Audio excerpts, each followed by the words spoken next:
Hi everyone and welcome to another Skyrim mod feature, episode 57. And first up in this episode, we're going to take a look at Shield of Gwaine.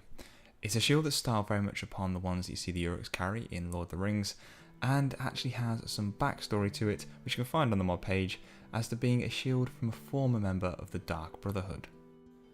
The shield model is really nicely done and it comes in 2K textures. It has a base armor of 24, a weight of 17 and a value of 69 septums. Again, there is a short backstory and lore on the shield on the mod page, and I do recommend you read this first before trying the mod.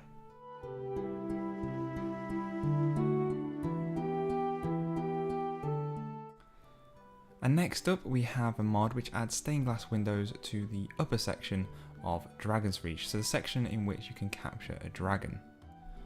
They give Dragon's Reach a really nice medieval feel, and I would like the mod to be expanded to add them to other areas of this keep. It just would make things a lot more complete and would add a very nice effect. Beyond that, I would also like to see these added to the Blue Palace in Solitude and also to the Palace of the Kings in Windhelm. I think it's a nice opportunity to add these stained glass windows to those two areas, and I think they would go very nicely with those buildings.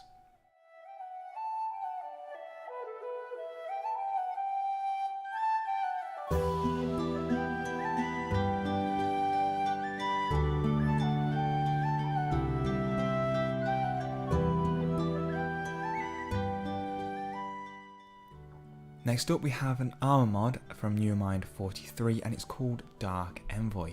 It's a very interesting looking piece of armor, again by Nevermind 43, so it's of a very high quality, and it kind of has a very Renaissance feel, especially with the mask, and also reminds me a little bit of Dishonored. The armor is for females only and has quite a few discerning pieces. There's the main armor section, some boots, gloves, claws, feathers, gloves that have an additional armor piece on them, that's the metal that you can see on the side here. Also there is a hood, a mask and a cloak. This also essentially means that you can mix and match between these different armor pieces to get the stylized look that you want. To gain access to this armor set in game, simply head to the Apprentice Stone and you'll find it there. As you can see, it's a very unique looking piece of armor, and it's one that I would recommend trying out in your own game, especially if you like these different types of armor that aren't exactly 100% lore friendly, but add something very unique to the game.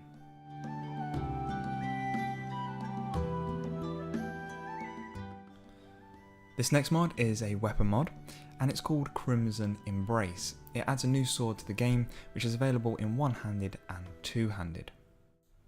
The base damage of the one-handed sword is 22, and the base damage of the two-handed version is 27. They both differ in weights as well. The one-handed weighs 13, while the two-handed weighs 15. Personally, I feel a two-handed weapon should be slightly more weightier than a one-handed, and I was expecting something around about 18 for the two-handed weapon. The mod comes in 2K textures and has some really nice reflections on it when you come through lighted areas. You'll see it on the next scene as I move around the blade, just the way the fire is like reflecting off the blade here looks really nice in game, and I love it when you have a mod that does that with weapons. It just looks really good. If you like the look of this weapon mod, please do check out the mod author's other weapon mods. There's some really great ones in the collection, and be sure to endorse this mod or any of the others if you use them.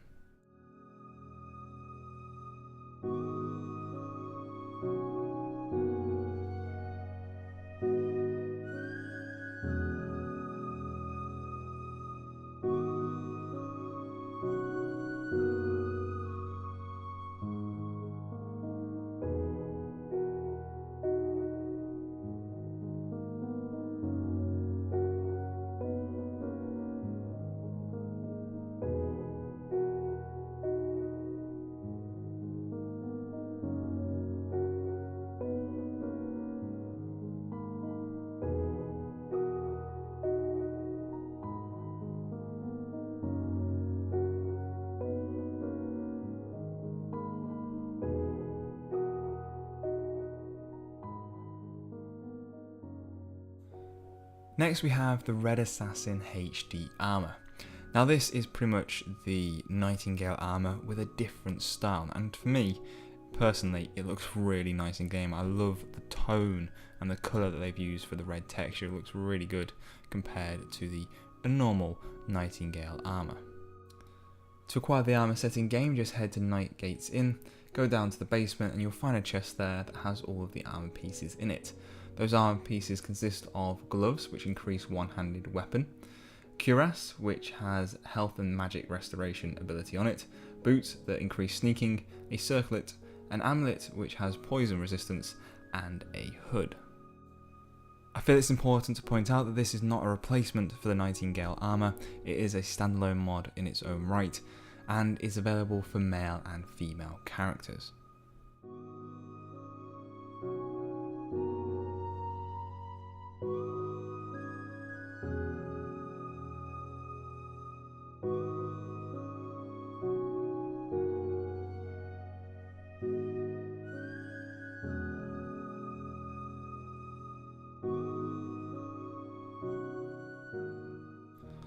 And last up in this video, we're going to take a look at another armour set, and it's the Daedric Reaper armour by Deserter X.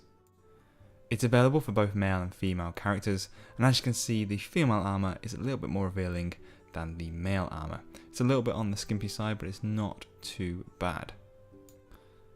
Also, as you can see, the armour set is based off the Daedric armour, however it is lighter and has better stats than the Daedric armour, and it also comes with its very own sword. There is a huge amount of customization available with the female set. You can choose many different parts to remove or add on, and there is also many hood options from faceless to also various options with different hair colours. If you head along to the mod author's page, you'll find one of the pictures on the actual description itself has a breakdown of all the parts available for both the male and female versions. The male version just has a straightforward male cuirass, whereas the female version has the female cuirass mixed up with a removable skirt, hood, choker, leggings, socks, gauntlets, and also boots. It is a vast amount of difference between the male and female versions, and it depends on what your playstyle is to how you can mix up the armours throughout your playthrough. On top of the removable parts, there's also several different colour sets. We have the Reaper, which is silver and with a slightly yellow tinge, the Ebony, which is ebony and red, Steel, which is steel and grey, the Aiyen, which is iron and black, and my favourite, the Fantasy, which is black and purple. Before you can craft the armour, you will need the crafting manual, and there are instructions on how to find this on the mod page. This will show up in the Daedric category underneath the Forge.